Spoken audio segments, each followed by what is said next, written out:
Hey guys, we are at Paul's garage again. He has a new project we'll be showing you. We'll follow the build. Buckle up, put it in gear. Let's get the show on the road.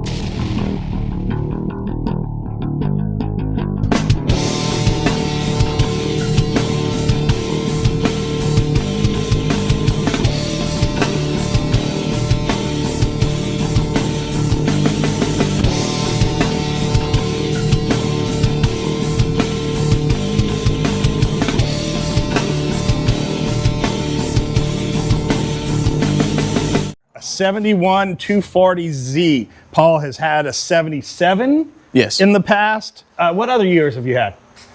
I had a 76 260Z, I believe it was, and I actually saved a 240Z from the crusher, pulled a bunch of good parts off of it after I even drove it around the yard, and then ended up parting it out because the body was trash. But yeah, that was another one. The one I remember, the one I got to drive, 77 red 280. Yes. Correct. Yeah. I'm not up to speed on these. Maybe by the end of the series I will be. So Paul picked this one up about 3 weeks, a month ago.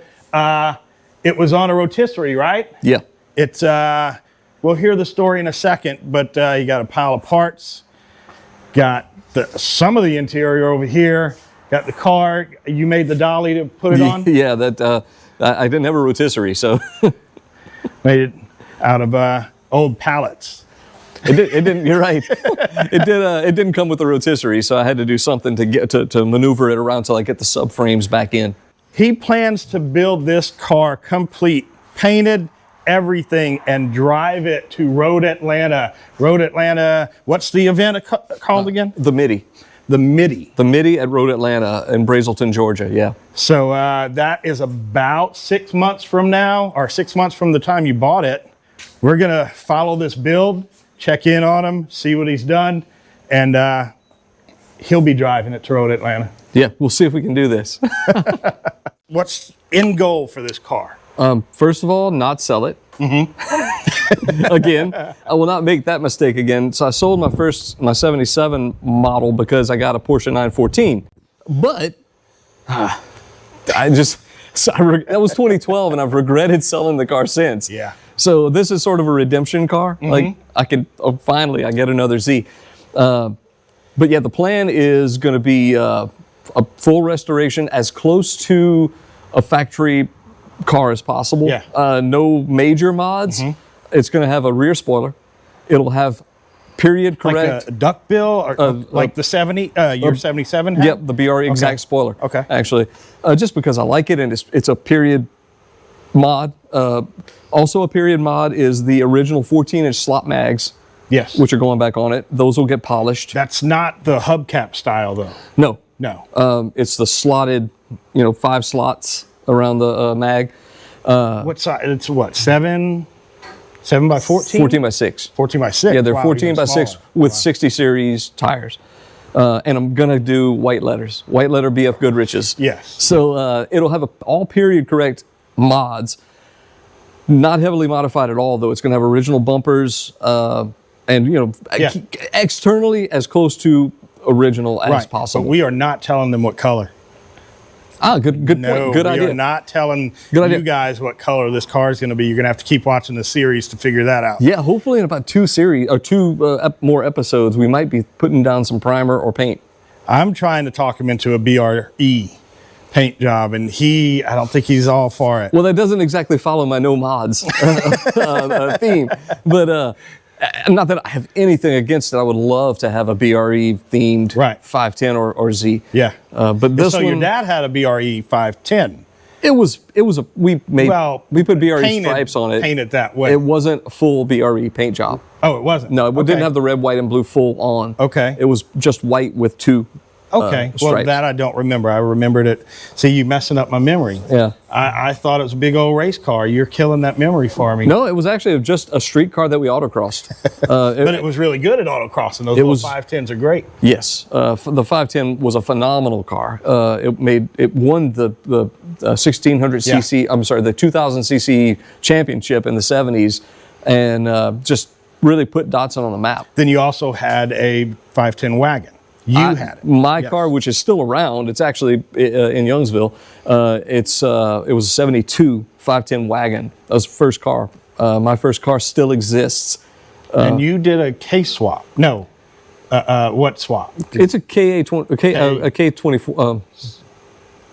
Wait, KA24. Yeah. Okay. But that's from 240. Yeah, it's not a K swap is a Honda. Honda, Engine. This is a right. KA24, which is a 240 SX engine. Yes. I knew there was a K in there somewhere. Yeah, but not the K swap people think of. Right. Correct. It's a Nissan K swap. Yeah, and what was crazy was things like the distance of the hole for the transmission and Right. the transmission mounts. Yeah. The bolt holes pattern, all that stuff was the same on a 240 SX as it was on the 510. I think I had to flip the mount. Yeah. The, Just the, kinda the, get s- the- the- yeah. the transmission mount, but it was the same bolt pattern. Just little things like that Nissan just kept along Yeah. along the line. Yeah. So since he's got the car, let's see what we've done. Okay, so basically when I got the car, it was on, like he said earlier, it was on the rotisserie, and the previous owner had already done all new floor pans. All the dog legs have been replaced. The battery tray is also new, and this back panel here, which rusts on all these cars. These cars, you can basically hear them rust. They just, they're really thin. Inside of the doors and such is not treated or painted, so 240Zs rust like they're bad.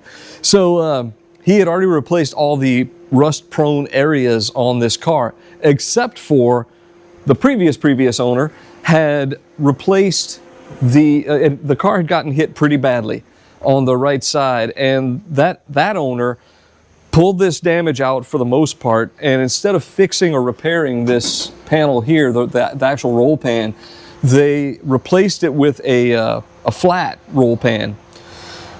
That was not the best idea. First of all, I want to put bumpers back on the car, so I had to cut all that off. In doing that, I realized they had about 2 inches of Bondo right here, so there was like a gallon of Bondo on this quarter panel, so I had to scrape all that off and actually pull the panel with a stud welder. It got it a lot closer, so now it'll just be a real thin skim of Bondo in these damage areas. I really wish they hadn't done some of this brazing repair in here. That could have been done with, I would have done it personally with pieces of sheet metal to fill in those areas, but whatever. I'm going to reverse all that.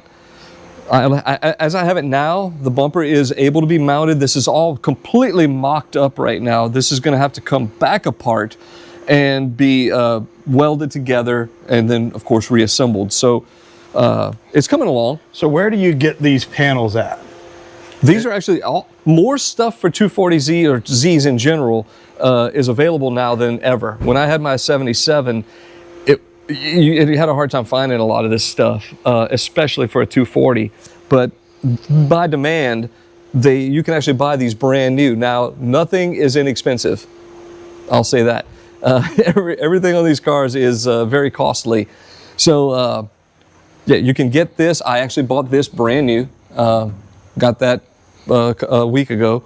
So this appears to be an older piece. Did somebody have it and just never used it? Yes. My friend Fred, this may very well have come from that 240 parts car that I talked about earlier. I gave him a bunch of parts off of it, but he also has a pretty good collection of spares. So yes, this is all. I'll take that back. These are the panels that came with the car. The panels that are going back on the car are the ones I got from Fred, which have the chrome trim right here. The chrome trim is missing off of the damaged car. So yeah, that'll be back original. And I'm also going to buy, of course, new bumpers. Which is, of course, now all available.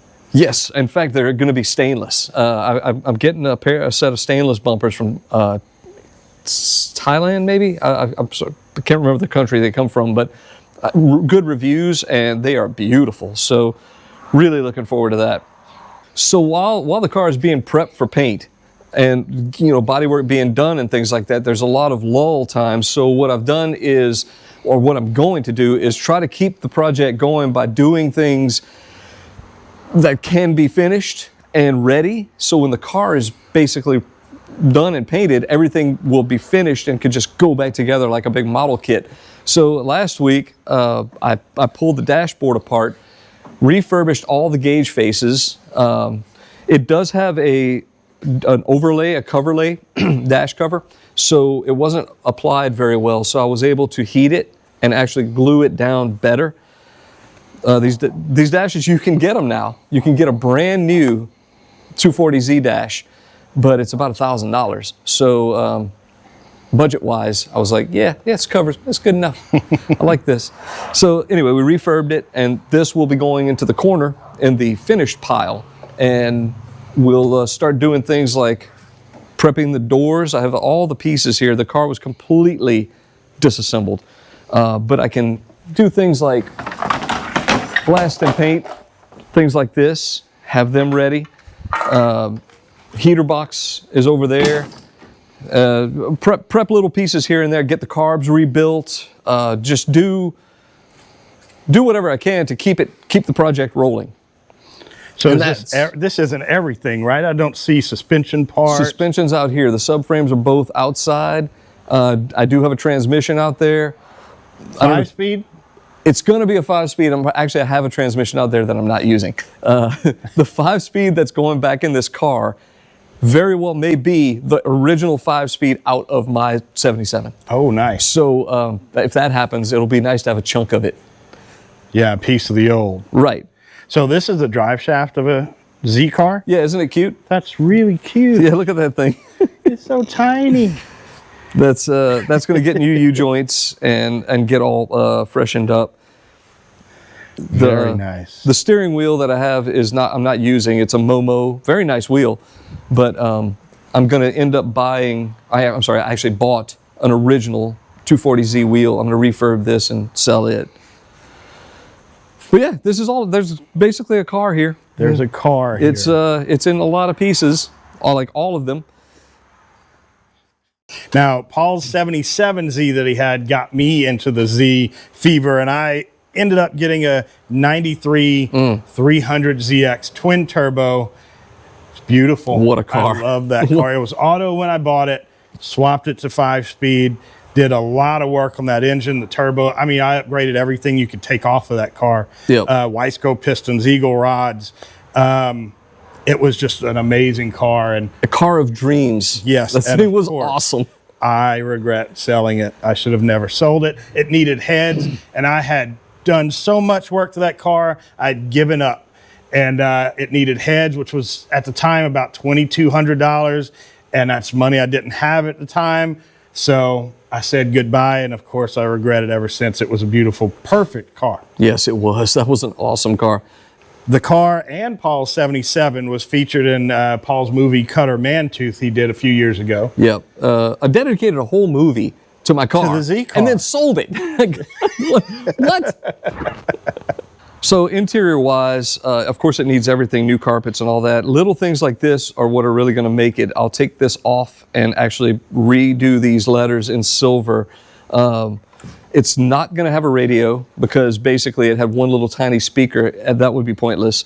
From the factory, that's what it had? From the factory, it had an AM radio with, well, it was kind of a cool radio though. It was an AM radio, but it had an auto-tune feature. It would actually seek.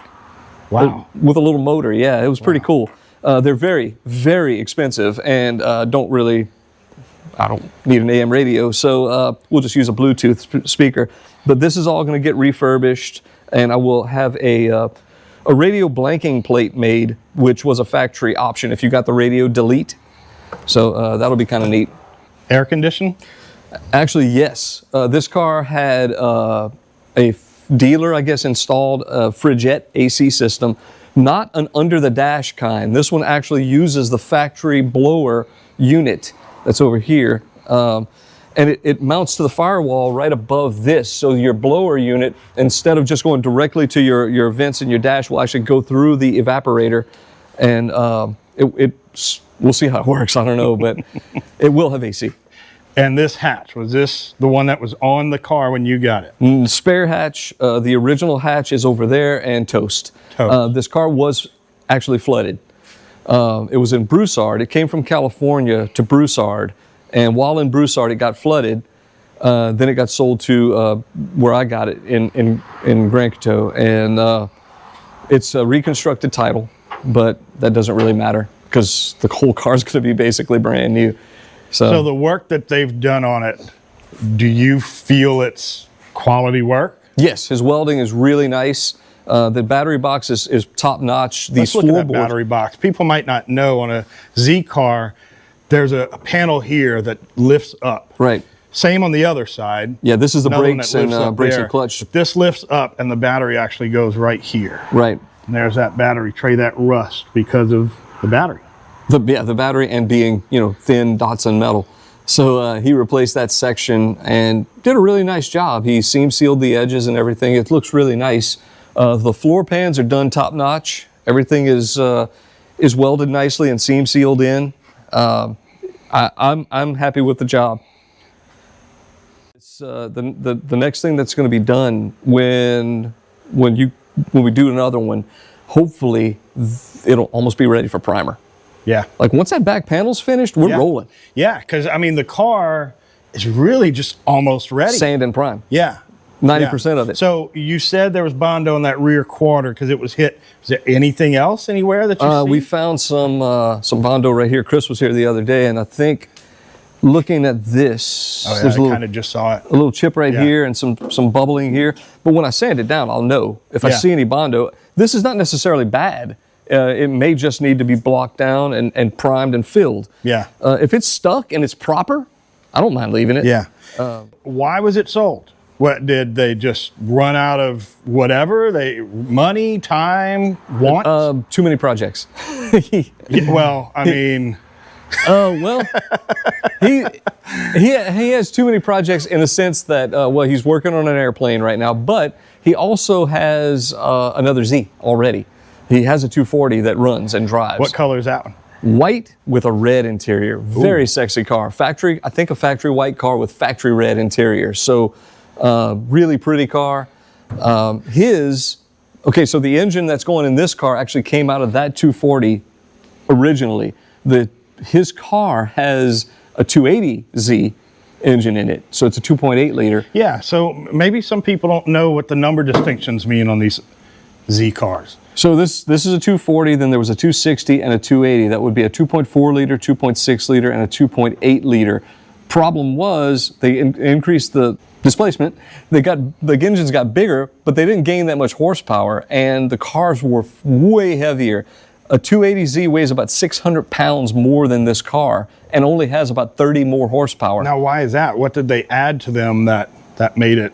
Well, first of all, a lot of the bumpers alone weigh about 150 pounds on these things, the 280. The interior, thicker carpet, thicker sound deadening, heavier seats. Tried to make it more luxury. It was than quieter. Sports. Okay. Yeah. This car weighs, like I said, about 600 pounds less. And this car from the factory with the dual Hitachi carburetors has about 150 horsepower.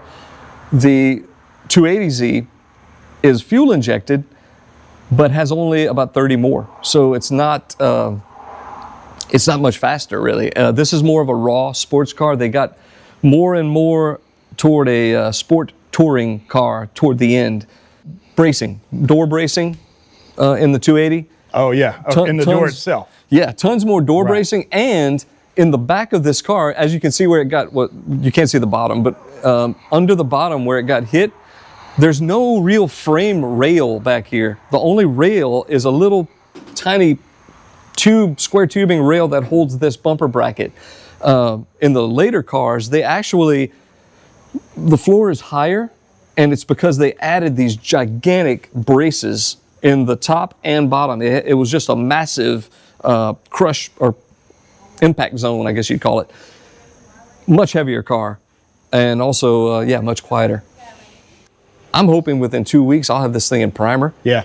Within 2 more weeks, so we're talking about 1 more month, I should have this at my cousin's shop, and we'll be documenting the surprise color. Yes, you're not seeing that color till it's spraying on this car. Yeah. I'm looking at the frame rails. They look straight. They don't look pitted. They don't even look like old metal. Nope, they look like they need to be sanded, primed, and base coat clear coated.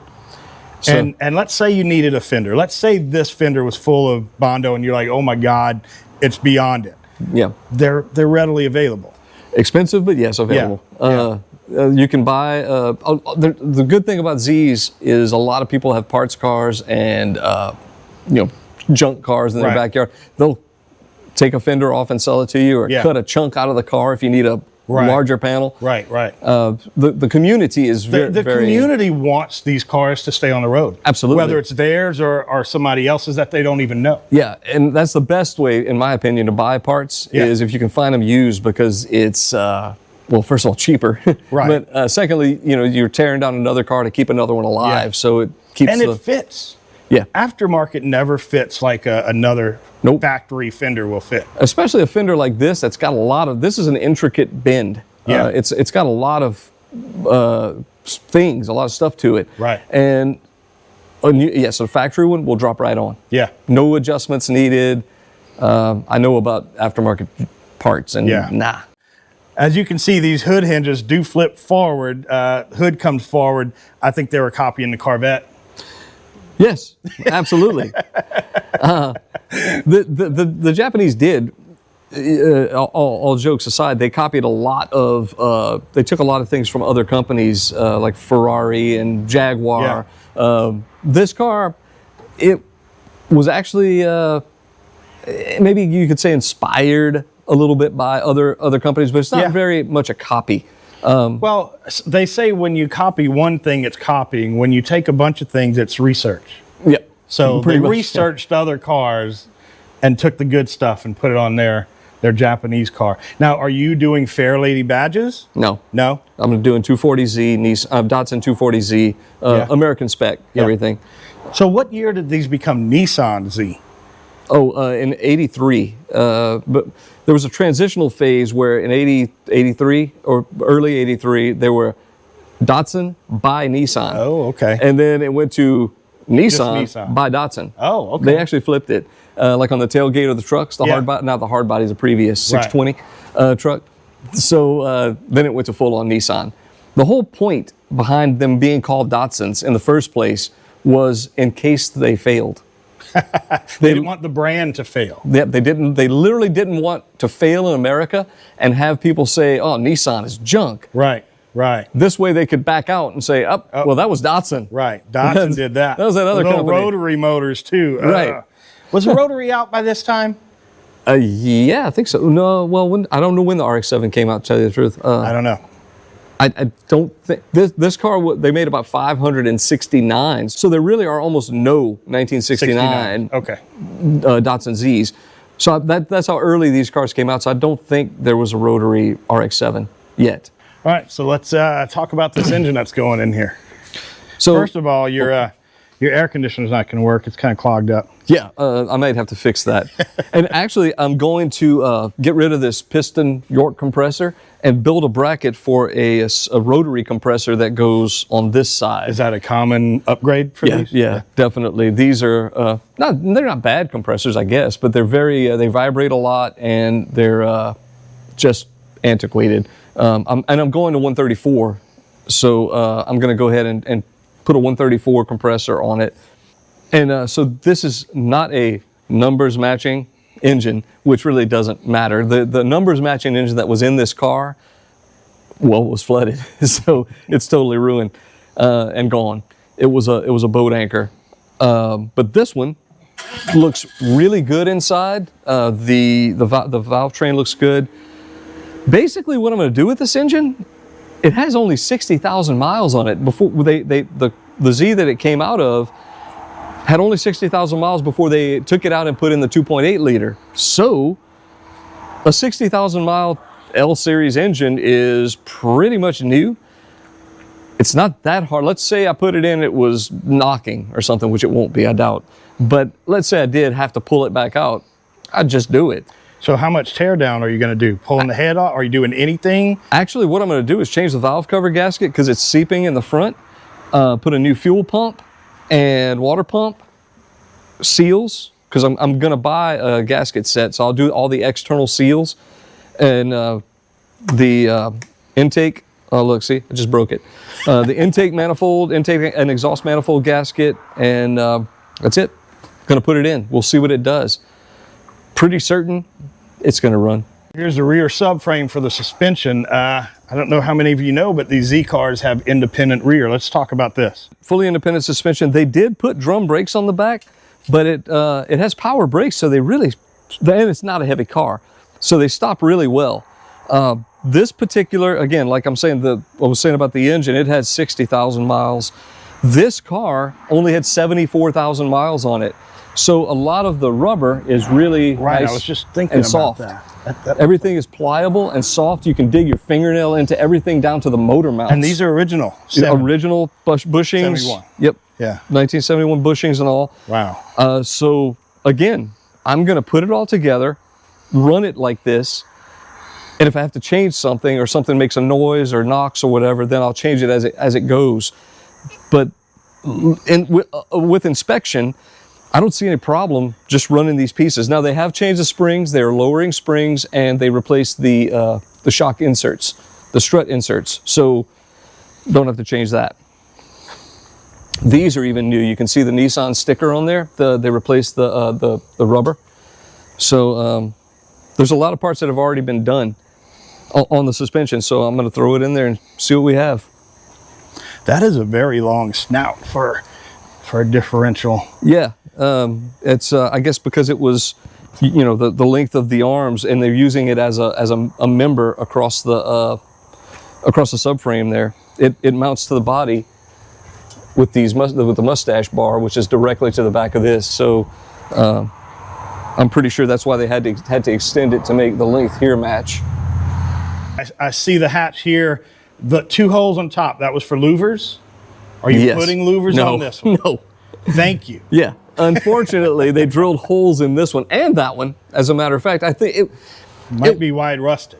Well, yeah, it was a common thing. Not only that, but the dealerships would take a brand new, unmolested car and drill holes and rivet side moldings on almost all of these. Thankfully, this car was never done to. Nice. Everyone I've looked at other than this one had them. So what year is this one from, this hatch? Hard to tell. Hard to tell. You can't really. I mean, they're all the same almost. It's not a 280 because a 280 would have had 2 hood struts. Okay. Hatch struts. Okay, so this is a single. It's a 240, but I don't know what year, 70 to 73. And I see where the windshield was, our window was, it's brown. Yeah. And then on the outside it's red. So what was some factory colors for a 71 240? Okay, so there was what they called a gold, which is basically like a burnt orange, I think. Okay. It looks more like. Kind of like the Mini, or? A little bit more orange, I guess. Okay. A little more orange tinted. There were 2 yellows. There was a yellow lime and then a sunshine yellow, which was more of a pale yellow. There was a brown, which why would you ever do that? Sport cars aren't brown. Yeah, they had a brown. And a silver, which this car, the original color of this car is this silver. Okay. And pretty color, pretty cool. They had a really beautiful blue and a really pretty metallic green. So they had a wide array of these nice 1970s colors. And you're picking one of those colors. Yes. I have already chosen and already own it. It's over there. Yeah, I already have it. I can see the paint cans. Yeah, it's all here. So we're hoping within about 4 weeks you'll be able to see the paint getting laid on the car. Nice. So this episode was very talk heavy. We had to tell you about the car. We had to show you the car. We had to talk about what's been done to the car and what will be done to the car. But episodes from here on out, a lot more work. A lot more progress. Yeah, we'll see. Hopefully next time the rear panel finished and everything's fitted and getting ready for sanding to pull in my booth and prime it. After that, we'll take it to my cousin's booth, which is bigger, nicer, better lit. It's a pro booth. Yeah. And we'll paint it there. Okay, so your body work, prime it here. Yeah. Do the nice finish work at a bigger, better booth. Final sanding and painting will be in his booth. And he's done a Porsche there, a 77? No, his is actually a 71. 71, okay. Also, 71. It's a 71 911 T. S. Wait, is it T or it's a Targa? It's a Targa, but I think it's a T, but that doesn't mean Targa. It's something else to do with the car. And there can be a 911 T that's a coupe. Yeah, and it came out great. It's a beautiful car. It's a stunning car. It literally takes your breath away when you see it in the sunlight. Maybe we'll show you guys when we go. Yeah, we absolutely should go over there. Walk around that thing. Absolutely. So I know Paul. I know all his cars. I know all his vehicles. I know one thing he's going to do when he's finished with this, and it's the same thing that every one of you should do. Just drive it. Definitely.